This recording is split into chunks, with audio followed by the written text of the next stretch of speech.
Welcome back. And I have to say before I get started that Silo gave us a very interesting episode. So before we get into anything, I'm going to be talking about Silo episode 2 that is titled It's All Good. And we know things that aren't going to be very good by the time we get to the end of this episode. But with all that being said, if you haven't seen Silo season 3 episode 2 yet, then please go ahead and hit pause and put me in your watch for later and come back later and watch this video after you've seen the episode and tell me what you think about it. Because from here on out, we're going to have some spoilers and I don't want to ruin the show for you because it's an excellent watch and the way it ends is a great build into episode 3 and 4 that I've heard from the writer of the books himself. Well, I haven't heard. I read that those episodes are going to be pretty impactful. So stay tuned for that. So the title of this episode, like I said, is It's All Good. And we learn by the end of these 45 minutes or so that it is not all good by the time we get to the end. In my last video, I mentioned to you guys that the 2049 Iranian conflict was probably just smoke and mirrors and it was all bullshit and it was all just used as a reason for the U.S. to go attack them in the first place. Because we learned that Charlotte isn't flying just this standard mission. Her squadron is loaded with bunker busters and all of their modern tech just happen to be stripped away. That way they can't be tracked or hacked. So I think this is just one of the things that leads to the eventual government convincing everybody that's a good idea to go underground. And I guess I can't say everybody because we all know that everybody doesn't make it underground. But the absolute wildest detail that I pulled from this episode just happens to be in the present timeline, and it has to do with the algorithm and its plan for the entire silo. So we learned that the algorithm isn't just targeting Juliette anymore, especially since she's starting to gather some of her memories, and the algorithm knows that she's lying to Camille. So now the algorithm has a backup plan.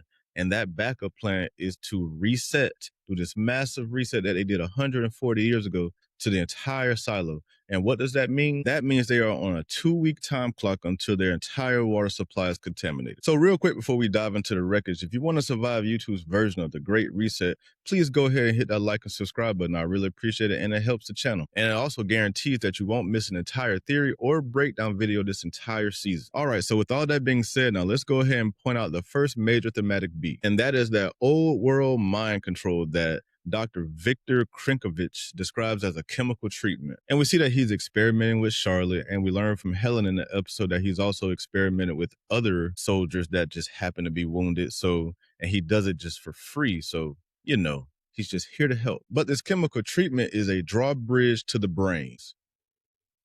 And what that basically means is they stop the medication, they lower the bridge, and then they can take out or put in whatever memories they want to. Now, here's why that's a major revelation. You need artifacts in order to lower this drawbridge, and you cannot just invent a lie. Well, you can, but you can't. But the brain supposedly rejects lies. So the key to using the artifacts to lower the drawbridge is basically use the artifacts, it lowers the drawbridge, and it connects to their past. And the artifact is going to help the person that's going through this, in Charlotte in this case, trigger her memories and start to remember who she was. But there is a caveat to that, because while she is learning who she was, the memories still have to be implanted in her by someone. And in this case, it's Daniel or anybody who loves her in that case. In 2049, we see Helen, the reporter, pull out her notebook and start writing in it. And it immediately triggers a memory in Charlotte.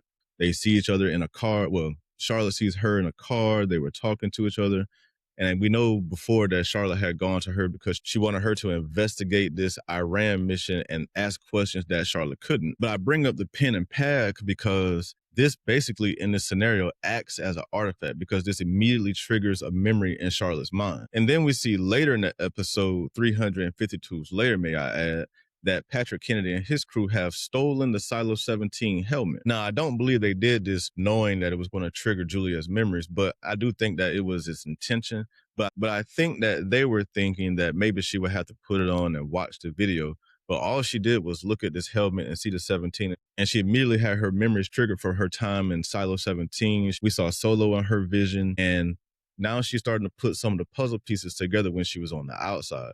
But it's not all together yet, because she told us herself that it keeps slipping and she can't hold on to it. But what it does do is prove to Juliette that Camille's entire version of what she's been telling her and feeding her all this bullshit that is obviously been fed to her from the algorithm is all one big fabrication. But before we go any further, can we pause for a second and somewhat roast Sheriff Billings? Because I have to hand out this award to the worst cop in dystopian history. This guy is literally standing in front of the council, He is tasked with rewriting the pact, and he clearly looks deflated. He doesn't want to be there. He just wants to go about his business and be left alone. And he already knows, or he assumes, that the outside world is green. And we all know that it's not, but they have that imaginary little thing when they go on the outside, when they go to clean, that shows them this pretty world when it's not really that pretty.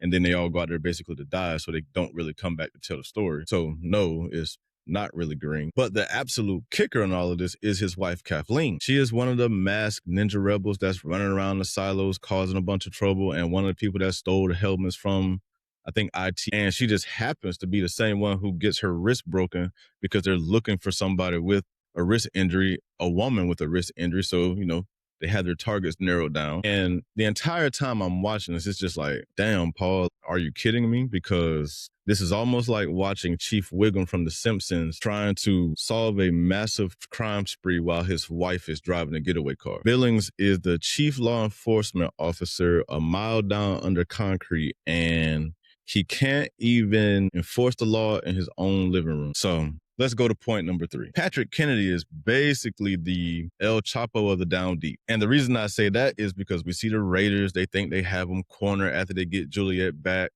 And lo and behold, he has a World War I style tunnel escape system built right into the back of his apartment. Now, this does prove that there is some type of shadow architecture down in the silos that the establishment doesn't know about. But the pivot point here is we see the establishment basically losing control. We see the algorithm is tracking everything, and we know it's doing it through all the camera systems in the silo, because how else is he seeing everything and just happens to know every single thing that happened if he can't see everything. And then the algorithm shows Camille this line graph, this blue and red line, and it's a blue and red line of social tranquility. And the point to it is it's going to be destroyed based on Juliette's skepticism, because if the red line and the blue line cross, then, oh shit, we have to go to our backup plan. So since Juliette doesn't have her mind all the way back yet, she's making these simple mistakes like spitting her pills down the sink and allowing them to be found later. The algorithm has decided that the solution to all of this is a total reset, something they haven't done in 140 years. And it was in this same silo. And what that is, they basically have 2 weeks for Juliette to either buy their bullshit or not.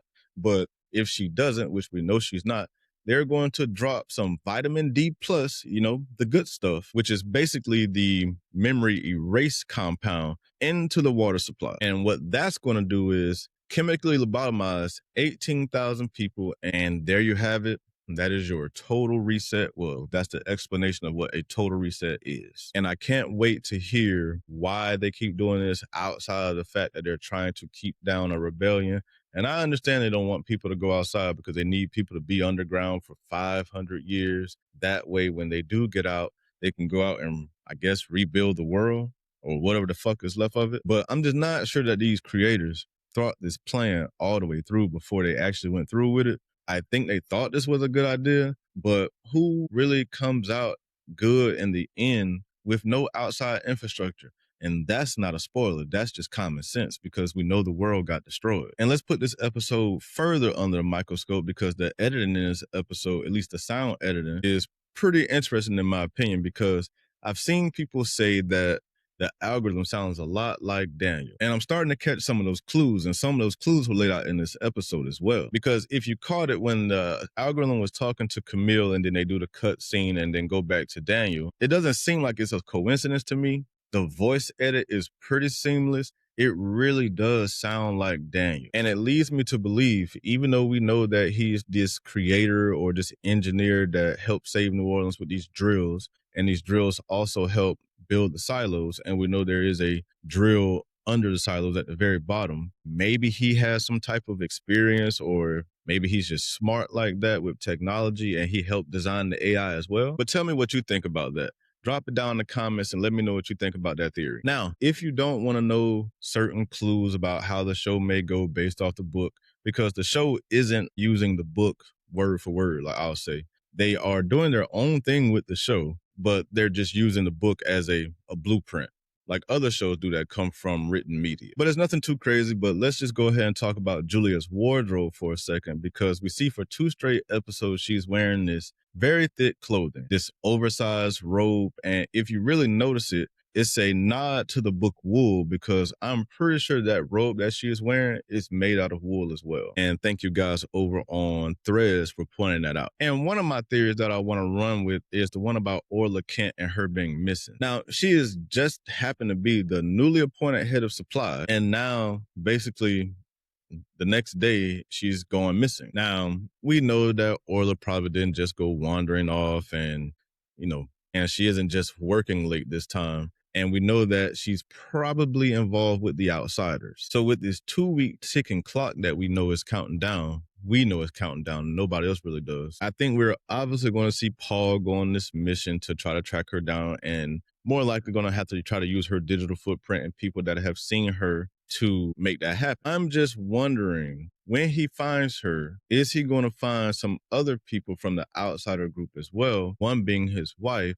And is he going to have to make the same decision that Holston Becker, the sheriff at the time, had to make back in season 1? And that is basically to enforce the pact or basically die with his wife. And the other place I see some book connections is the nanobots, and in the series it seems to be this black ooze or this gray ooze. I believe that's why the outside world looks the way it does, because we know it's a flesh eating thing, but I think it's a everything eating thing, because when we look at the outside world, it is kind of barren and desert and it looks disintegrated.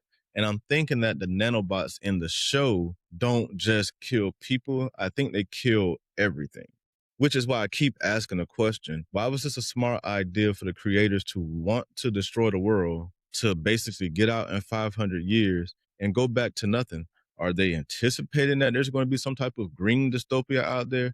But even if there is, who is going to bring the world back and build all this shit again? This is going to take decades, centuries to get back to where it once was. And you guys destroyed the foundation of everything that was there. It was just not smart, in my opinion. But hey, let's go with it. Let's destroy the world. But before we get out of here, we heard them mention that Lucas Kyle has been missing for 92 days, and the 93rd day could be the good day. Where do you think he is? I think there's a little bit more going on behind the scenes than what we know about. We heard early in the season that the entrance going down into the down deep of the bunker, into the old bunker, has been sealed off. And that's probably half true, but I really believe that's probably where Lucas is camping out at. So that's probably where he is. I'm sure there are people that know he's down there, but more than likely that's where he's camping out at. But whenever we catch up with Lucas, where do you guys think we're going to find him? Is he going to be in the Digger Void, or is he going to be in these tunnel system along with the outsiders, and maybe he's assisting with that, or maybe he's the mastermind behind all of it? But you guys let me know what you think about it, and let me know what you thought about this episode. I thought it was a great episode. A lot of little clues and nuggets were thrown in there for us to pick up on, mainly with the way the algorithm works, the way the vitamin D plus work, the way the memory wipe kind of works, and it all connects from 2049 to the present timeline, and it all seems to be kind of linked at the same time. And obviously that's by design, but let me get out of here, or I'll just keep rambling. So with all that being said, thank you guys for coming. Please don't forget to like and subscribe if you haven't already, and give this video a hype. I'm not sure what it does, but I really appreciate it, and that's to you mobile users. And I will see you in the next one. Thank you for coming.